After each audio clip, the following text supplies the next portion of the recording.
मंत्र क्रमांक 3। एकैकं जालं बहुधा विकुर्वन्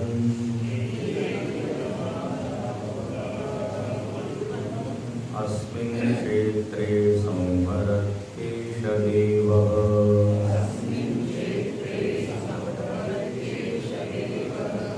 भूयसृष्ट्वा पतयस्ततेषः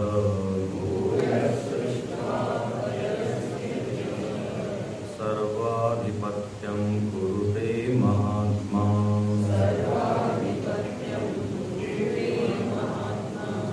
एकैकं जालं बहुधा विकुर्वन्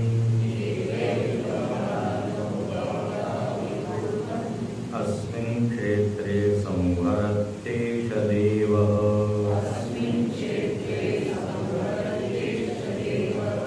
भूयसृष्ट्वा पतयस्ततेषः सर्वाधिपत्यं कुरुते महात्मा।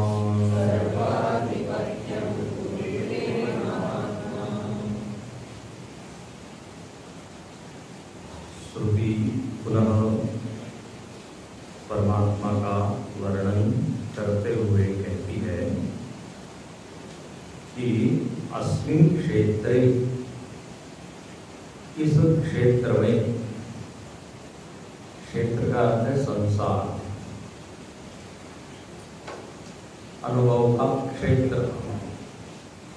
गीता में भी ये शब्द आता है, शरीर को आप क्षेत्र कहा, जगत को भी आप क्षेत्र कह सकते हैं, क्योंकि सारे अनुभव उनको इस संसार में ही होते हैं।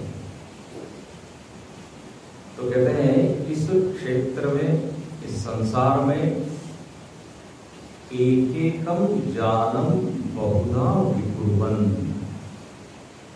भगवान ने एक एक जाल बनाया, एक एक जाल, और एक एक जाल के भी अनेक प्रकार हैं। जैसे एक ही वस्तु होती है, उसके प्रकार भी अनेक हो जाते हैं। एक ही आम है, आम के कितने प्रकार हैं। एक ही कपड़ा है, उस कपड़े के कितने प्रकार हैं। पेड़ है,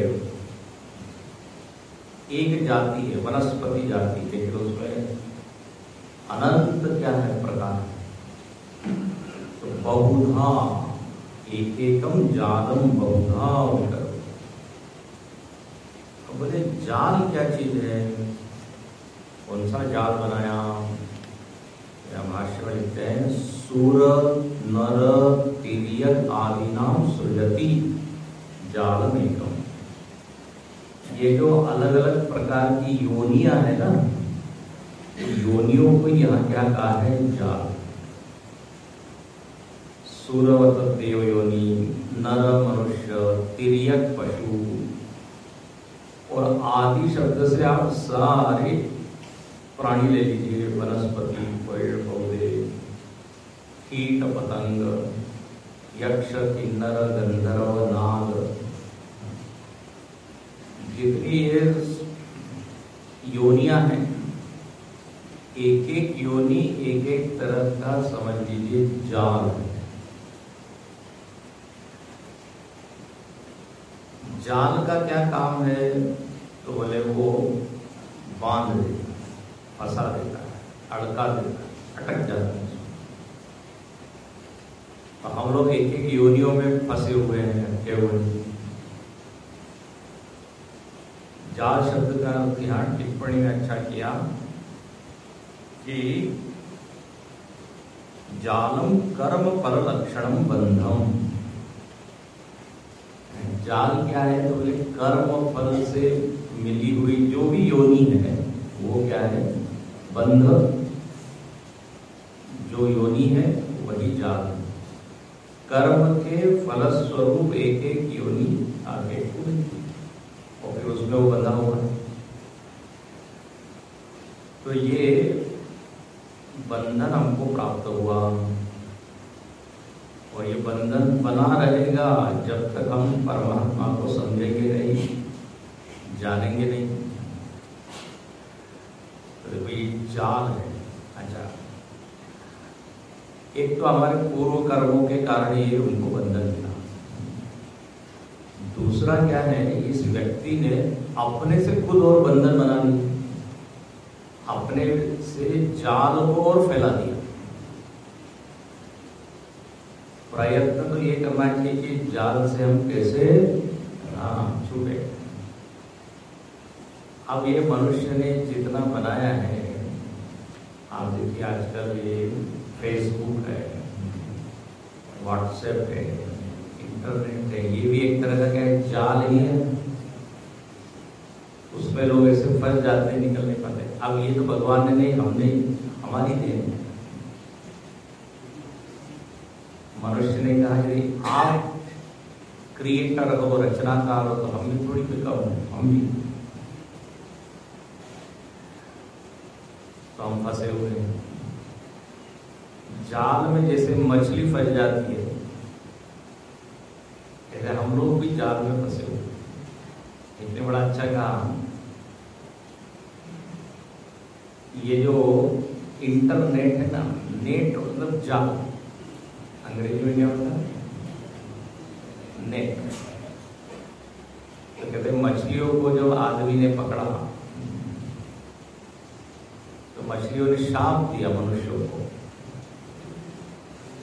एक दिन ऐसा आएगा कि तुम लोग भी जाल में फंसोगे। कई बार मैंने सुना है, इसलिए सब आदमी अब नेट में फंसे हुए। कहीं भी जाते हैं तो पहले पूछते इंटरनेट है, वाईफाई है। तो मेन मेड ये मनुष्य ने बनाया हुआ दूसरा अहम मम, ये जो दो वृत्तियां हैं, ये आदमी ने बनाई है, मैं मेरा। एक होती है ईश्वर सृष्टि और एक होती है जीव सृष्टि। सूर्य, चंद्र, पशु, पक्षी, पेड़ पौधे, ये आदमी ने नहीं बनाया, मनुष्य ने नहीं बनाया। लेकिन इसमें जो अहम मम का भाव डाल के अपने आप को फंसा लिया, ये हमने बनाया। तो यहाँ पर कहते हैं एक एकम जालम, ये एक एक योनि, एक एक शरीर, एक एक जन्म, एक तरह का जाल। पहले परमात्मा का एक नाम आया है, जालवान।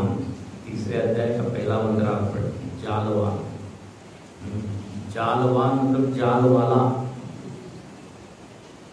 जैसे हम क्या बोलते हैं, धनवान, गुणवान, वैसे भगवान का नाम है जालवान। इसमें आया तीसरे अध्याय है ना, पहला मंत्र।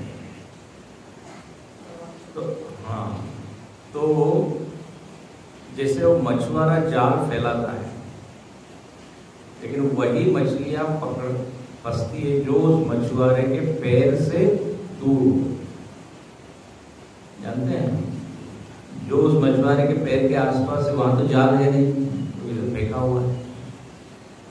पैर के आसपास मंडराने वाली मछलियां बच जाती।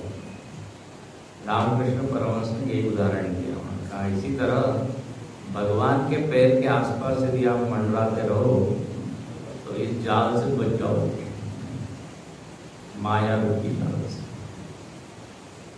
इसलिए भगवान भगवान कहते हैं मामेकम शरणम व्रज, हमारे हित के लिए बोलते हैं, नहीं तो फंसोगे। जितना मेरे से दूर जाओगे उतना फंसोगे। तो बोले एक एकम जालम बहुधा नाना प्रकारम कुर्वन् सृष्टि काले। सृष्टि होती है तो तरह तरह के सारे जाल बिखरे हुए हैं, समस्त योनि, समस्त विषय। अब कहते हैं जब प्रलय काल होता है तो फिर संहार होता है। अस्मिन् क्षेत्रे संहरति एष देवः, यही देव क्या करता है, संहार करता है, इसको विलीन कर देता है। जैसे मकड़ी अपना जाला बनाती है और अपने में फिर क्या लीन करती है। उपनिषद में यही उदाहरण आया, यथोर्णना विसृजते गृह्णते च। भगवान मकड़ी की तरह और जाल एक खुद फंसता नहीं, जैसे मकड़ी खुद फंसती नहीं है। जीव लोग फंस जाते हैं इस माया जाल में, लेकिन वो आया कहां से? पूरा जाल उसी से। लीन कहां होगा? उसी में। अब लीन हो गई ये सृष्टि, तो बोले वो हमेशा के लिए सृष्टि लीन हो जाती है क्या? बोले नहीं। भूय सृष्ट्वा पतय तथेशः, अगली सृष्टि हो। ध्यान से सुनना, एक महत्वपूर्ण पॉइंट है। यह सृष्टि एक बार बनी नहीं है, अनंत बार ये सृष्टि बनी है और ये बनती रहेगी, चलती रहेगी। यथा पूर्वम अकल्पया, बार बार ये सृष्टि लीन होती है, व्यक्त होती है, लीन होती है, व्यक्त होती है।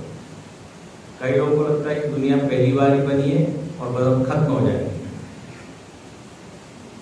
ये दुनिया वाली खत्म हो जाएगी, लेकिन फिर नई सृष्टि है।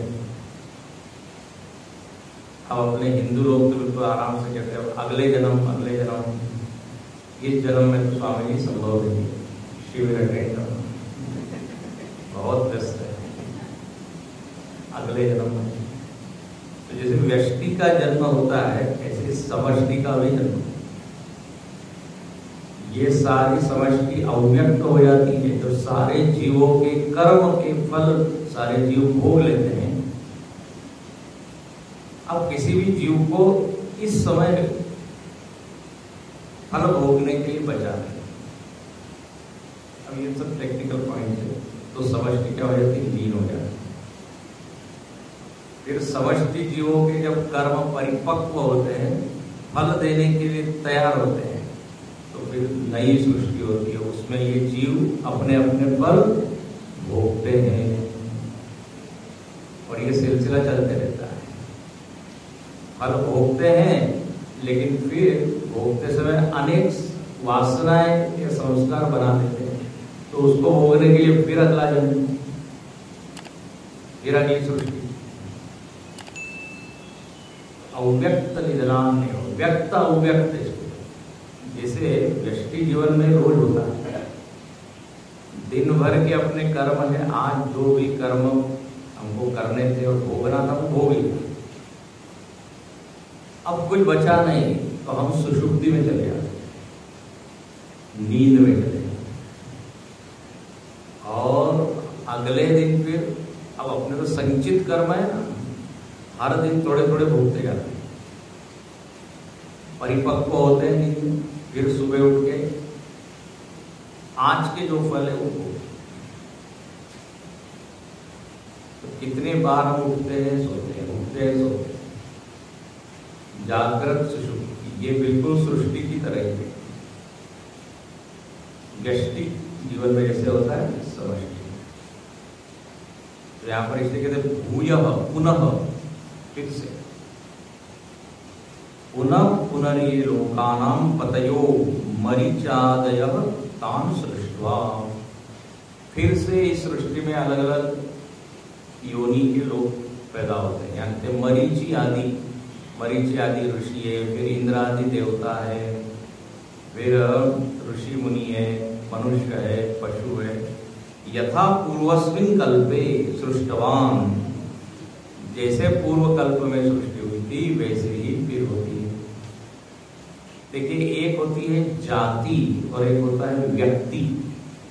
ध्यान से सुनिए, जाति बनी रहती है, मनुष्य जाति, पशु जाति, अगले सृष्टि में भी जातियां बनी रहेगी। वनस्पति जाति, पशु जाति, देव जाति।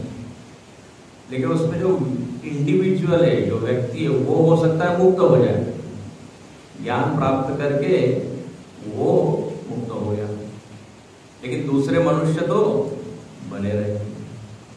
तो मानव जाति रहेगी, उसमें जो एक एक मनुष्य है, एक एक जीव अपने ज्ञान के द्वारा अपने आप को क्या कर सकता है? मुक्त कर सकता है। उसको कहते हैं व्यक्ति। तो सृष्टि चलती रहती है, उसमें ये जातियां बनी रहती है, लेकिन इंडिविजुअल एक व्यक्ति बद्ध होता है, मुक्त होता है। जैसे ट्रेन चलती रहती है, उसमें कुछ लोग उतर जाते हैं, मुक्त हो गए, स्टेशन आ गया, लेकिन दूसरे पैसेंजर तो चलिए। जैसे प्रवचन चलते रहता है, कुछ लोग उठ के चले जाते हैं, मुक्त हो जाते हैं।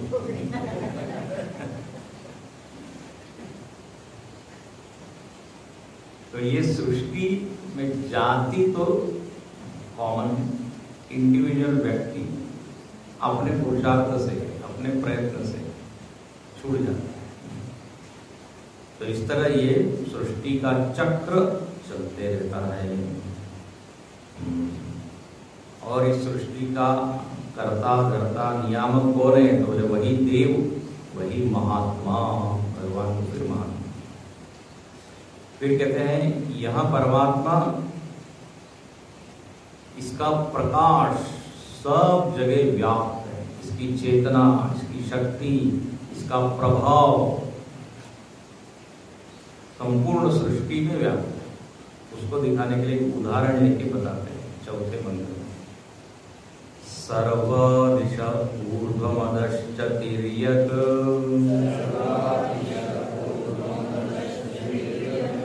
प्रकाशयन् भ्राजते यद्वनड्वान् एवं सदेवो भगवान् वरेण्यः यो निस्वभावानधितिष्ठत्येकः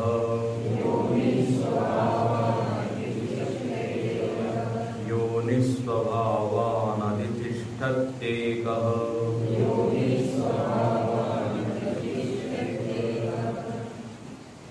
यहाँ पे एक शब्द है अनडवान।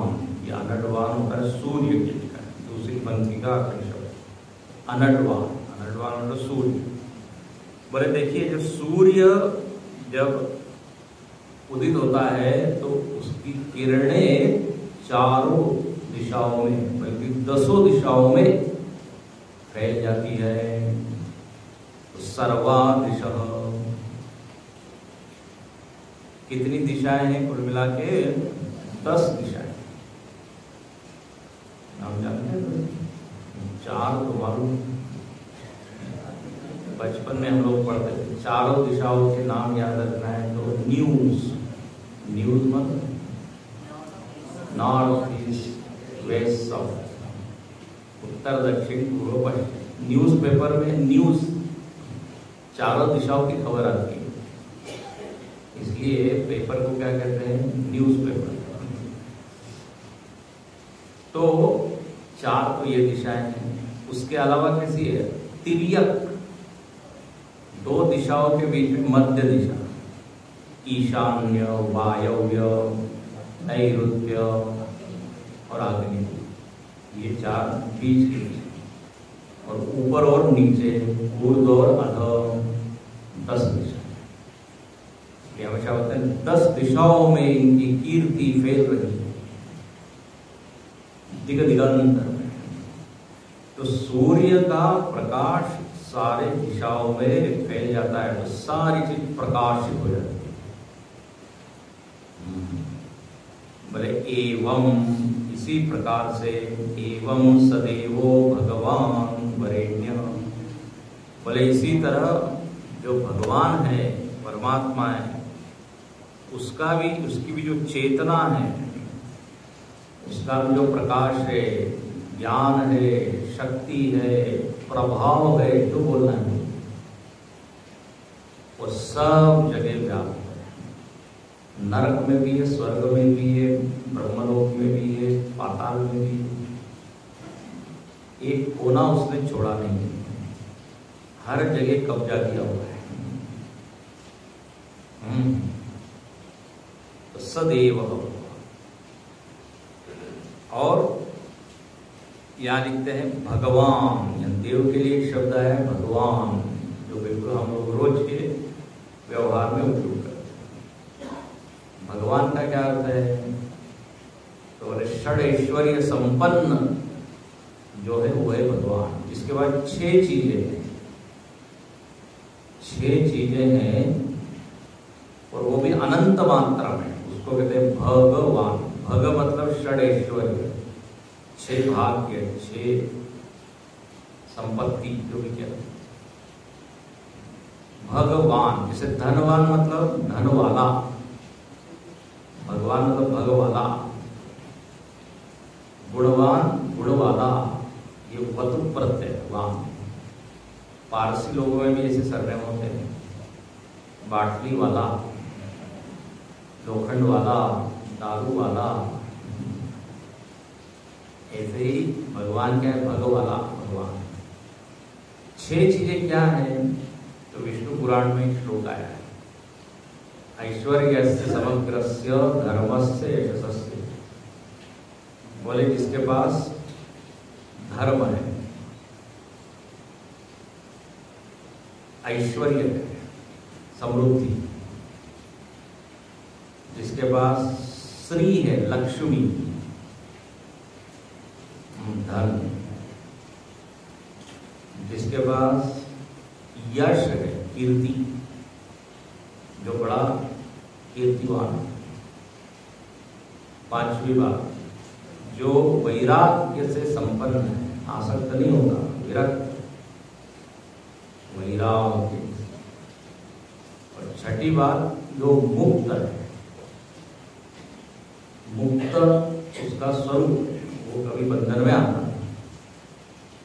ये 6 चीजें जिसके पास है वो भगवान कहलाता है।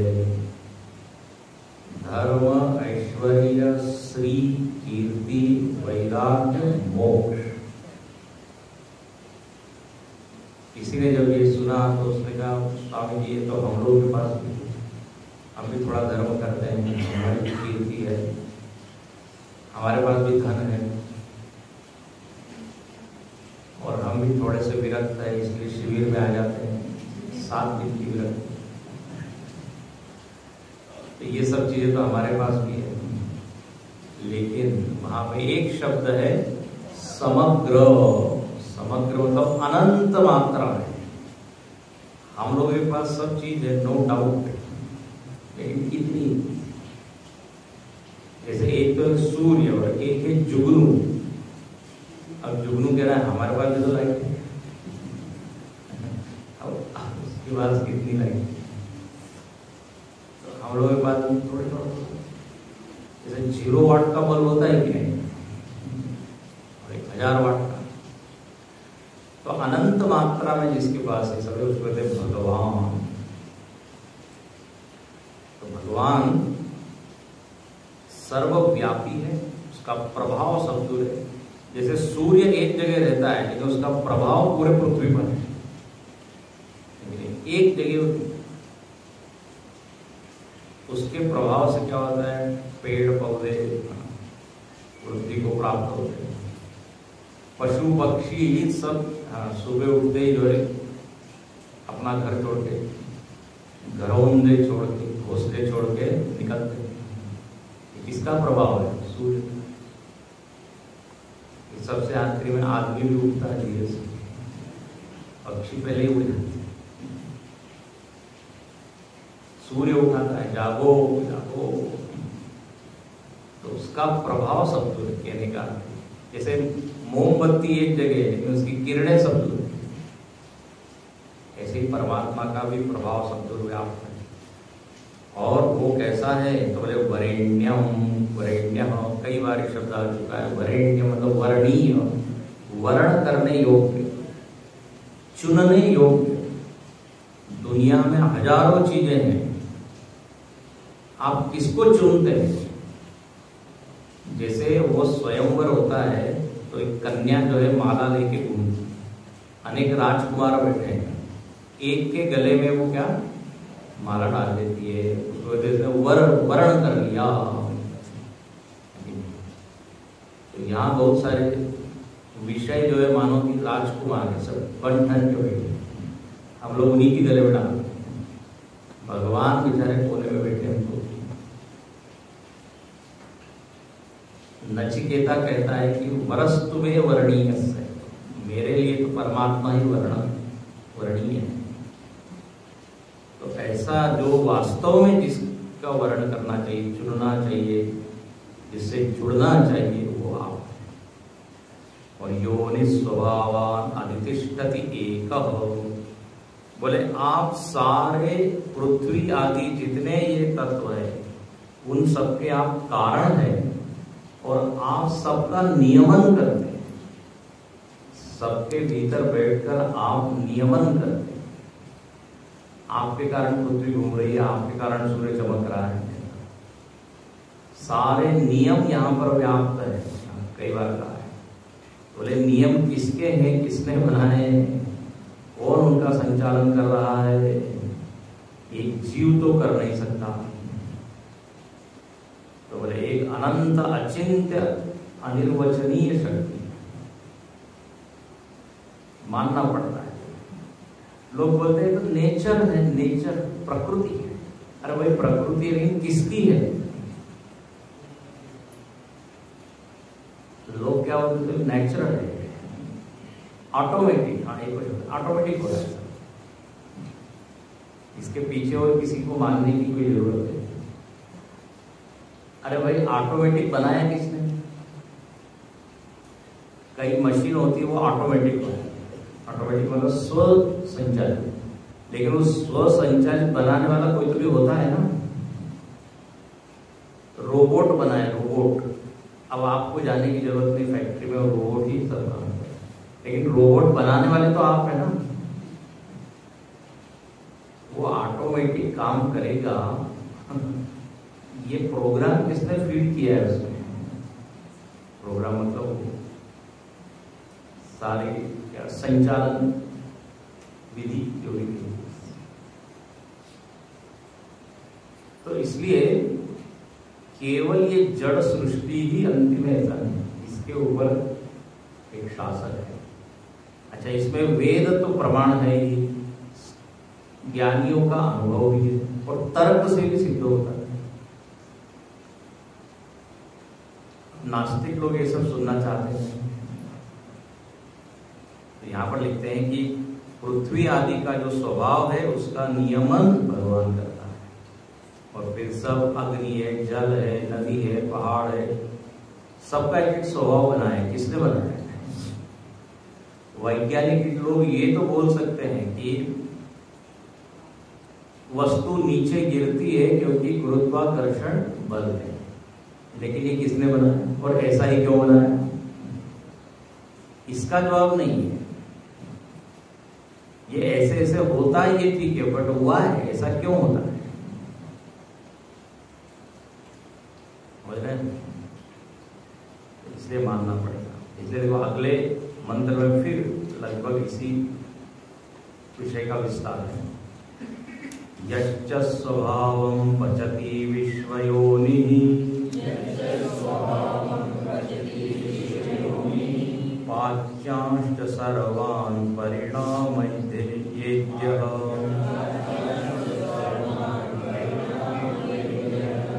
सर्वमेतद्विश्वमधितिष्ठत्येकः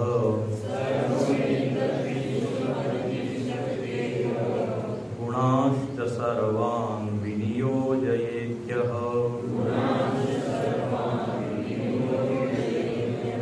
गुणाश्च सर्वान् विनियोजयेत्यः।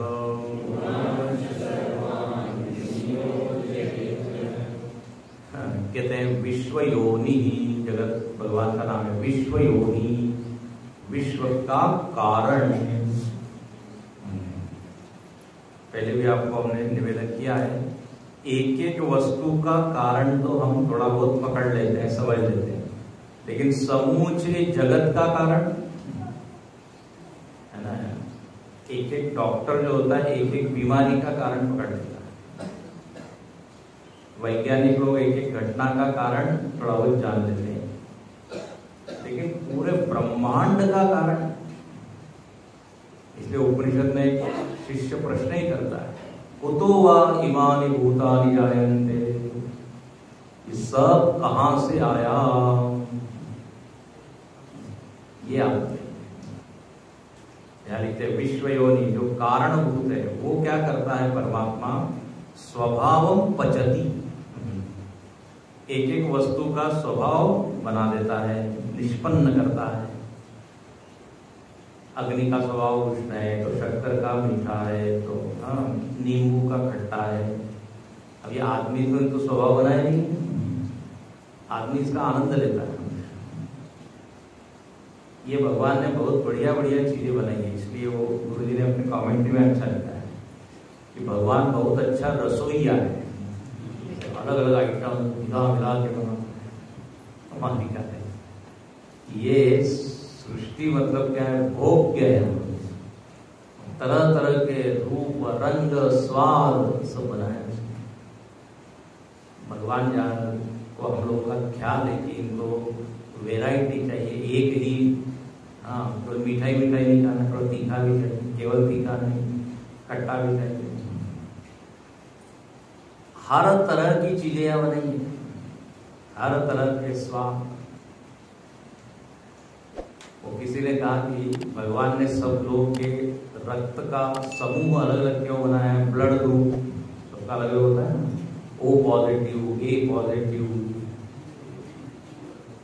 तो बोले अलग अलग ब्लड ग्रुप इसलिए बनाया है ताकि मच्छरों को अलग अलग फ्लेवर मिले, उनका भी ख्याल रखा है। तो इतनी विविधता है यहाँ, इतना नाना, बोले आम भी तरह तरह के, आम का सीजन एक ही तरह के आम नहीं है, बोले नया आम, अलग आम है। हर फल फूल में आते तो पचती स्वभाव सबका वो निष्पन्न करता है। और पांचाश्च सर्वान परिणाम, ये जो चीज परिणमित होने वाली है, बदलने वाली है, उनको वो बदलते रहता है। मतलब हर चीज में परिवर्तन होते रहता है। इस सृष्टि का स्वभाव ही क्या है, परिणमित होना। पाक योग्यान पाच्यान, सारी चीजें बदलने की योग्यता रखती है। तो ये कौन बदल रहा है, मौसम बदल रहा है, परिस्थिति बदल रही है, परिणमन किसको कहते हैं। तो बोले ये परमात्मा की अध्यक्षता में, अधिष्ठानता में, संचालकत्व में वो क्या हो रहा है, ये सब चल रहा है। पंचभूतों के स्वभाव उन्होंने बनाए हैं और उनको कहा करो। जिस तैत्तरीय उपनिषद में बड़ा अच्छा है, भीषास्माद वातः पवते भीषोदेति सूर्यः, भीषास्माद अग्निश्चैन्द्रश्च मृत्युर्धावति पंचम इति। ये बड़ा मजेदार वर्ड है। एक ऋषि जो है वो सारे जगत को देख के एकदम बोल रहा है, बोले देखो हवा चल रही है, सूर्य उदित हो रहा है, अग्नि गर्म है, ऊपर ऊपर ही चल रही है, मृत्यु जो है लोगों के पास जा जाके पकड़ पकड़ के उनको लेके आ रहा है। बोले ऐसा लगता है मानो कि इन सबके पीछे कोई तो भी बैठा है जो डंडा लेके सबको कहता है सूर्य तुमको उदित होना है, नदी तुमको बहना है। आखिर क्यों ये सब चल रहा है? जैसे कोई स्कूल है या कोई ऑफिस है, वहां सब चीज व्यवस्थित चल रही है, क्यों? कोई तो भी एक बॉस है ना, उसकी अध्यक्षता में उसने आदेश दिया हो। स्कूल में आप देखते खूब हल्ला हो रहा है, बच्चे हा हू कर रहे हैं, इसका मतलब वहां शिक्षक नहीं है। शिक्षक आते सब मुंह पे उंगली।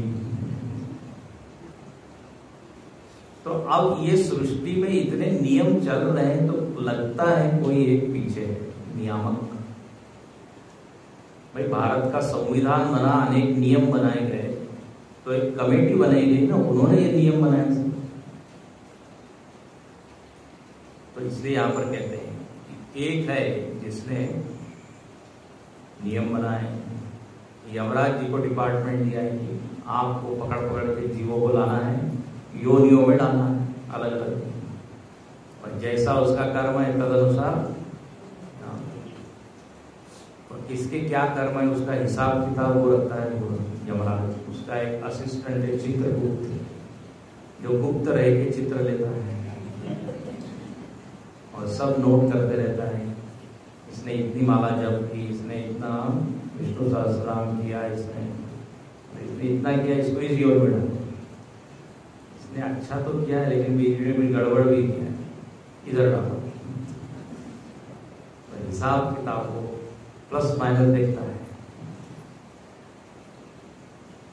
हिडन कैमरा होता है कि नहीं, हिडन कैमरा या सीसीटीवी, भगवान के पास भी इस तरह यथा कर्म यथा सुखम, जैसा उसके कर्म है तदनुसार। तो ये विभाग किसके पास है, यमराज के पास है, चल रहा है, कर रहा है। तो अलग अलग क्या शक्तियां हैं, ये अलग अलग देवताओं के पास, उसके द्वारा वो संचालन करता है। फिर गुणाश्च सर्वान विनियोजयेत्य, गुणों को भी वो क्या करता है, नियमित करता है, नियुक्त करता है। गुण मतलब सत्वगुण, रजोगुण, तमोगुण, ये तीनों गुणों का भी स्वभाव है। हाँ, जैसे सत्वगुण का स्वभाव क्या है, शुद्धि। सत्वगुण का स्वभाव है तेजस्विता। जब आप सात्विक होते हैं तो बुद्धि कैसी होती है, तेज। 14वें अध्याय में क्या है, तो सारी इंद्रियों में क्या प्रकाश होता है, मतलब हम ठीक से सुनते हैं, देखते हैं, जानते हैं, क्या होता है, फ्रेश होते हैं। सत्वगुण, तो सत्वगुण का गुण क्या है, तो बोले ज्ञान, हाँ, तेजस्विता, सर्वेंद्रियाणि प्रकाश उपजायते। 14वां अध्याय पर। रजोगुण का क्या लक्षण है, तो बोले जब क्रियाशील हम, रजोगुण को भगवान ने बनाया, तुम्हारा एक ही काम है, लोगों को एक्टिव रखना, सक्रिय रखना। सब में रजोगुण थोड़ा थोड़ा डाल दिया है, इसलिए सब लोग दौड़ रहे हैं, भाग रहे हैं। फिर भगवान को दया ही, बोले ये काम कर करके थक जाएंगे तो इनको सोना भी तो चाहिए, तो थोड़ा तमोगुण डालो। तमोगुण को कहा, इनको सुनाओ। क्या सुंदर है, सिस्टम बड़ा अच्छा है भगवान। अब इनका उपयोग करना चाहिए वास्तव में, सत्वगुण, रजोगुण, तमोगुण। तमोगुण का तो उपयोग करते हैं, सत्वगुण, रजोगुण का भी करना है। तो इस तरह भगवान इस पूरे सृष्टि को, जो कि त्रिगुणात्मक है, उसका नियोजन करता है। सबको एक एक काम दे दिया है, सबका एक एक स्वभाव बना दिया है। वो अकेला ही सब कुछ कर ले जाता है। इस तरह बार बार वर्णन आ रहा है, नियमन करता है। देखो ये पॉइंट आया है। पीछे आपने देखा परमात्मा विद्या और अविद्या का अधिष्ठान है, ये पॉइंट है। ज्ञान अज्ञान का आधार है ना। एक एक बार बार हम रोज बता रहे हैं। अब यह नियामक है, संचालक है, ये यहाँ जो विषय है वो बताया। अब यहाँ पे इस विषय का मानो कि उपसंहार करते हैं। जो ये परमात्मा की चर्चा कब से चल रही है, पिछले अध्याय से, यहाँ पे उसका उपसंहार छठे मंत्र में। तद्वेद गुह्योपनिषत्सु गूढ़म् तद्ब्रह्मा वेदते ब्रह्मयोनिम् ये पूर्वदेवा ऋषयश्च तद्विदुः ते तन्मया अमृता वै बभूवुः।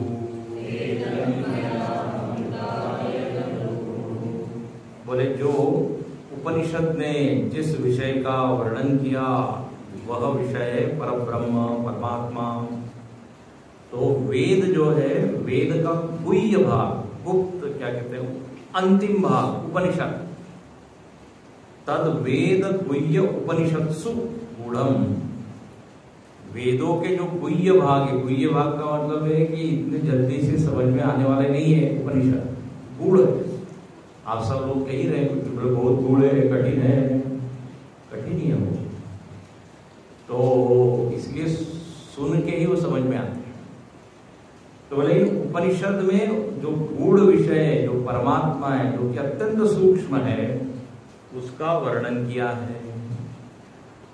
वो वेद वेद्य है, वेदों के द्वारा जानने योग्य है, वेदों में इसका वर्णन है। अब ऐसे इस वेद वेद्य परमात्मा को अनेक लोगों ने जाना है। किन्होंने जाना है? तो बोले ब्रह्मा वेदते, ब्रह्मा जी ने जाना। आदि देव, सबसे प्रथम देव ब्रह्मा जी। ब्रह्मा देवानां प्रथम संभव, विश्वस्य कर्ता भुवनस्य भोक्ता। तो ऐसे ब्रह्मा जी ब्रह्म को जानते हैं, इसलिए ब्रह्मा जी भी ध्यान से सुनना, आचार्य है ना, ब्रह्म विद्या के आचार्य है। ब्रह्मा जी के बाद इंद्र आदि देवता ब्रह्म ज्ञान प्राप्त करने जाते हैं। ब्रह्मलोक में भी क्लास होती है सुबह 7:30 बजे। ब्रह्मा जी वहां पे वेदांत पढ़ाते हैं। तो ब्रह्मा जी श्रोत्रिय ब्रह्म ऋषि हैं। ब्रह्मा वेदते ब्रह्म योनिम, जो योनि है जगत की, ईश्वर या ब्रह्म, उसको वो जानता है ब्रह्म।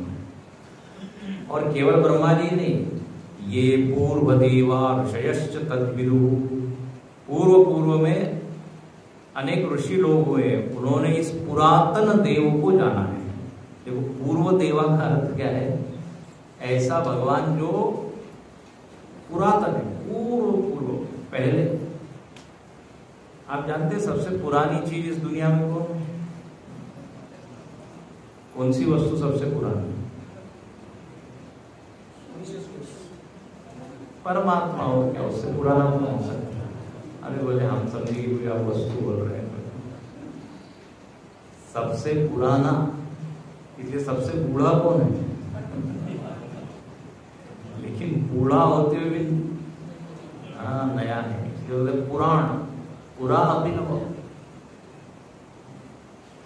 उसके पहले कुछ नहीं। देखो पुराना मतलब क्या? पहले। तो और पहले होगा तो और पुराना, और पहले होगा तो और पुराना। तो आप जाइए, सबसे पुरातन परमात्मा है। जो देव पूर्व में है उसको जाना ब्रह्मा जी ने और ऋषियों ने। ऋषयश्च वामदेव आदय, भाष्य में वामदेव आदि ऋषि, वशिष्ठ ऋषि है, विश्वामित्र ऋषि है, कपिल ऋषि है, इन सारे ऋषि मुनियों ने जाना। तद्विदु, और वो जानकर क्या हो गए? अमृता ते तन्मया अमृता वै बभूवुः, बहु मतलब हो गए, अमृता अमर हो गए, जानकर अमर हो गए। तो किसी ने कहा कि हाँ पुराने जमाने में तो सब हो सकता था, अब क्या? अब तो कलयुग, अब कौन जानेगा? अब तो लोग दूसरी चीजों में आ सकते हैं। तो यह भाष्य में अच्छा लिखा है कि पूर्व के लोगों ने जाना है, लेकिन इसी प्रकार तथा इदानीन्तनमपि तमेव विदित्वा अमृतो। बोले कि इतिहास की बात नहीं है, इदानीन्तन मतलब आज भी यदि हम ठीक से साधना करें तो हम भी जान सकते हैं। आशा की किरण है। ऐसा नहीं कि पहले सतयुग था तो सब लोग जान लिए, नहीं। कलयुग में भी कितने ब्रह्मज्ञानी लोग हुए। और अपने गुरुदेव स्वामी चिन्मयानंद जी महाराज जी ब्रह्मज्ञानी, तपोवन जी महाराज, शंकराचार्य जी, कितनी लंबी लिस्ट है। स्वामी शिवानंद जी महाराज, शंकराचार्य जी की पूरी क्या है? परंपरा। इसलिए गीता में लिखते हैं बहवो ज्ञान तपसा भूता मद्भावः, अनेक लोगों ने मुझको जाना है, तो हम भी जान सकते हैं। तो इदानीन्तन, अभी भी साधक लोग इस समाज में है, संत लोग हैं। लोग कहते हैं अब तो अधर्म बढ़ गया है, भ्रष्टाचार, दुराचार, अत्याचार, अनाचार। लोग क्या कहते हैं? अब भगवान के आने का समय हो गया है। गुरुदेव से किसी ने कहा कि भगवान का आने का समय हो गया। गुरुदेव ने कहा अभी इतना अधर्म नहीं बढ़ा है, अभी के लिए हम लोग काफी हैं। मतलब साधु संत महात्मा धर्म को बचाए हुए हैं।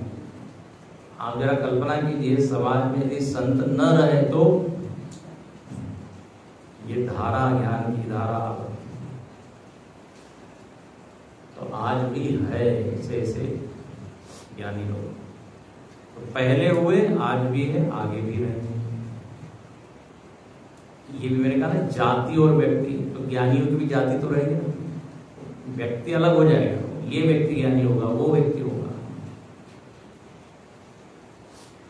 यदि हम इस जन्म में नहीं हुए तो अगले जन्म में। तो इस तरह पूर्वे ऋषयः तद्विदुः, ऋषियों ने जाना और अमृत हुए, आज भी होते हैं। तो यहां तक देखिए ये विषय जो चल रहा था, परमात्मा का सारा वर्णन हो रहा था।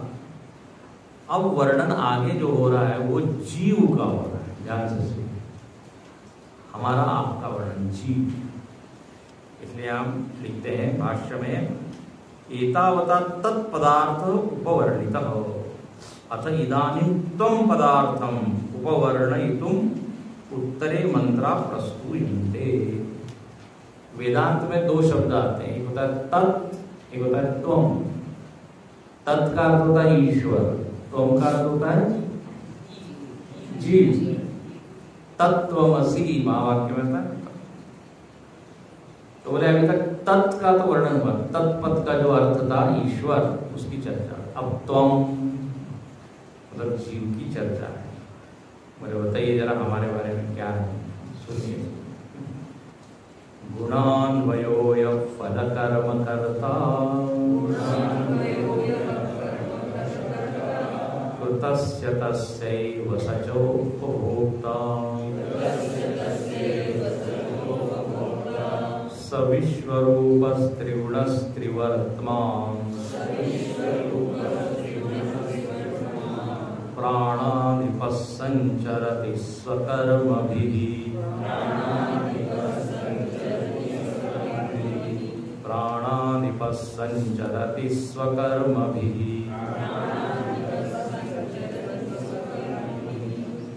अब बोले ये जो जीव है, देखो एक है शरीर और इस शरीर में बैठा हुआ जीव है। शरीर दिखता है, जीव दिखता है, लेकिन जीव ही शरीर का संचालक है। गीता में इसी को बोला देही, आपको पहले बताया था। एक है देह और एक है देही। शरीर है शरीरी। अब ये जीव की क्या कहानी है, तो अब ये पूरा वर्णन है। बोले गुणान्वयः यः फल कर्म कर्ता। ये क्या है, गुणों से संबद्ध है। जीव जो है गुणों से संबद्ध है, त्रिगुणों से संबंधित है। इसलिए कोई सात्विक जीव है, कोई राजसिक है, कोई तामसिक है कि नहीं। और गुण का अर्थ सद्गुण दुर्गुण ये भी लगा लीजिए। कोई अच्छा व्यक्ति है, कोई गड़बड़ व्यक्ति है, कोई पापात्मा है, कोई पुण्यात्मा है। ये जीवात्मा के सारे नाम है। ध्यान से सुनना, जीवात्मा के नाम क्या हुए, पाप कर रहा है तो पापात्मा, पुण्य कर रहा है तो धर्म कर रहा है तो धर्मात्मा, अच्छा बन गया, महान बन गया, महात्मा, बड़ा बन गया। तो जीव के ये सब नाम है, गुणों के अनुसार उसके नाम। गुणान्वयः, अन्वय उसमें घुसे हुए। अच्छा, दूसरा क्या वर्णन है, फल कर्म कर्ता। ये कर्मों का कर्ता है। हम सब लोगों में एक भाव बना हुआ है, क्या मैं करता हूं। कर्तृत्व वृत्ति से हम लोग संपन्न हैं। ये भाव, अच्छा, जो जितना बड़ा अभिमानी उसमें ये कर्तृत्व ज्यादा कड़ा। जैसे जैसे साधना करते जाते हैं तो कर्तृत्व धीरे धीरे क्या ढीला पड़ते जाता है, शिथिल होते जाता है। बोले नहीं नहीं, मैं कहाँ, भगवान नाहम करता, हरि करता, हरि करता ही केवलम। सो सबतो प्रताप रघुराई, नाथ न कछु मोरी प्रभुता। हनुमान जी ने वाक्य बोला, जब हनुमान जी को भगवान ने कहा तुमने ये किया वो किया, कहाँ गए तुम? लंका में, समुद्र को पार किया, इतनी बाधाएं उसको भी पार किया, सबको चीरते हुए सीता जी तक पहुंचे। अच्छा, यहाँ तक नहीं, वापस लौट के आए, रावण के दरबार में गए, वहां से वापस सकुशल लौट के आए। आपको जलाया गया, आपने जला दिया, खुद नहीं जले। इतने बड़े बड़े काम किए। तो इसके ऊपर हनुमान जी की एक ही टिप्पणी है, मैंने कुछ नहीं किया, आप ही ने सब किया। इसको कहते हैं कर्तृत्व शून्य। जब उनसे परिचय भी पूछा गया लंका में कि आप कौन हैं, तो उन्होंने ये नहीं कहा मैं पवन पुत्र हूँ, मेरे में अष्ट सिद्धियां हैं, मैं ये कर सकता हूँ। उन्होंने पूरा वर्णन राम जी कर दिया और फिर अंत में कह दिया तासु दूत, तासु दूत में जाकरी हरि आने प्रिय। बोले जिसका वर्णन किया ना उसका मैं दूत। ये है उपासक साधक। नहीं तो हम लोगों का तो मेरा नाम क्यों नहीं लिया, सबका नाम लिया, मेरा नाम, सबका फोटो लिया, मेरा फोटो लिया। मैं इसलिए कबीरदास जी कहते हैं मैं में बड़ी बला है, सको तो निकसो भाग। मैं में बहुत बड़ी बला है। बला मतलब प्रॉब्लमेटिक, समस्या को उत्पन्न करना। रावण को मैंने मारा, आप जानते हैं रावण को किसने मारा? मैंने मारा। सुना होगा, कौशल्या जी ने जब राम जी से पूछा कि अरे तुमने रावण को कैसे मारा, तो राम जी कहते मैंने मारा। अब मैंने का दो अर्थ है, राम जी मानो कि बोल रहे मैंने मारा, तो बोले नहीं मैंने मारा, मैं कोई इन्वर्टेड का मतलब रावण के मैं अहंकार, अहंकार ही उसके मरण में हेतु है और कुछ नहीं। तो देखिए कितने लोगों ने उसको समझाया, मंदोदरी ने समझाया, अंगद ने समझाया, हनुमान जी ने समझाया, विभीषण जी ने समझाया, माल्यवंत ने समझाया। उसके बाद 10 सिर थे लेकिन एक भी सिर काम नहीं कर रहा था। इसलिए भले ही सिर एक हो ठीक काम कर रहा हो तो अच्छा, नहीं 10 होने पर भी विनाश काले। तो देखो ये कर्तृत्व भोक्तृत्व व्यक्ति को फंसा के रखता है। तो ये जीव की कथा, कर्म करता फल को भोगते रहता है। कर्म किया तो फल तो आना ही अवश्यम भावी। तो विज्ञान भी कहता है ना, is the cause so the effect. कर्म होगा तो फल तो आना ही है। तो ये जीव करते रहता है। इसलिए आगे लिखते हैं कृतस्य तस्यैव सच उपभोक्ता। कर्मों के फल को ये भोगने वाला है, ये जीव की कथा है। अच्छा ये कैसा है? सविश्वरूप। विश्व का अर्थ होता है अनेक, कई बार विश्व शब्द का अर्थ अनेक होता है। बोले जीव क्या करता है? अनेक रूप लेता है। अब हम लोगों ने मालूम नहीं कितने रूप लिए हैं। रूप मतलब क्या? अलग अलग योनि, अलग अलग आकार। और शास्त्रों में बड़ा आता है, बोले आपकी जैसी आसक्ति होगी तदनुसार रूप लेंगे आप। यथा वृत्ति तथा आकृति। गीता में क्या बोला है? यम यम वापि स्मरन् भावम त्यजन्त्यन्ते कलेवरम तम तमेव इति कौन्तेय सदा तद्भावः। आप जिस संस्कार को, जिस वृत्ति को पकड़ के रखते हैं बस तदनुसार।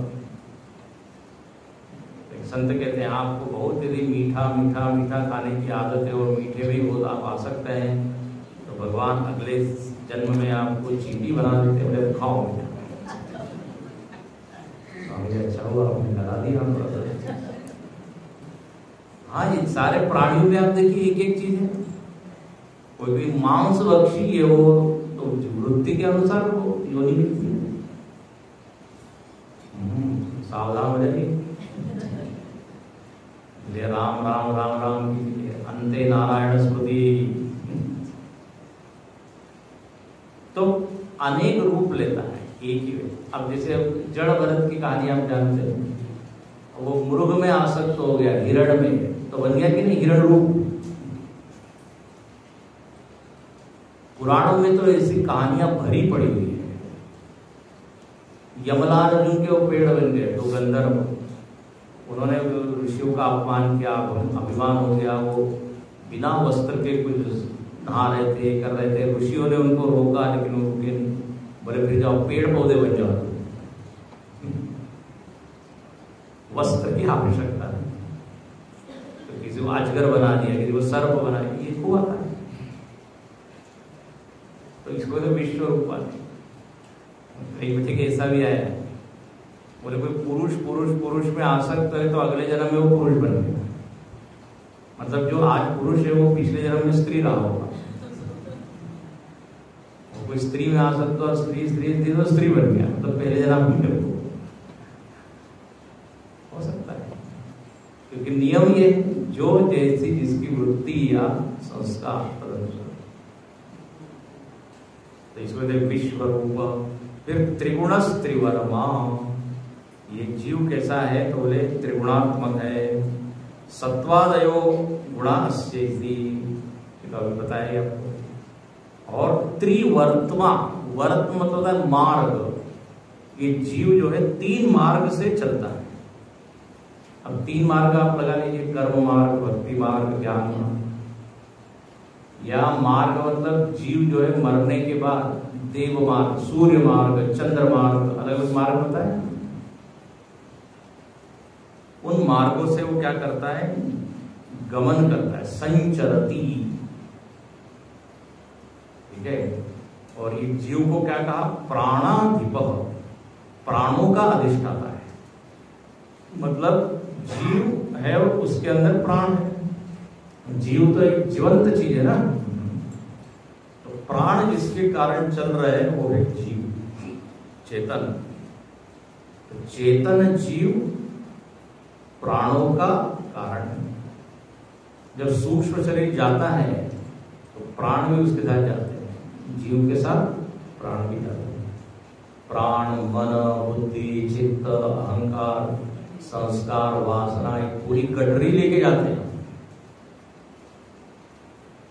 गठरी लेके जाते हैं, जन्म होते फिर गठरी खोलते हैं, दुकान खोलती है, फिर शुरू। ये हम लोग जो बोलते हैं खाली हाथ आए हैं खाली हाथ जाएंगे, ऐसा नहीं है। बहुत लेके आए, बहुत लेके जाएंगे।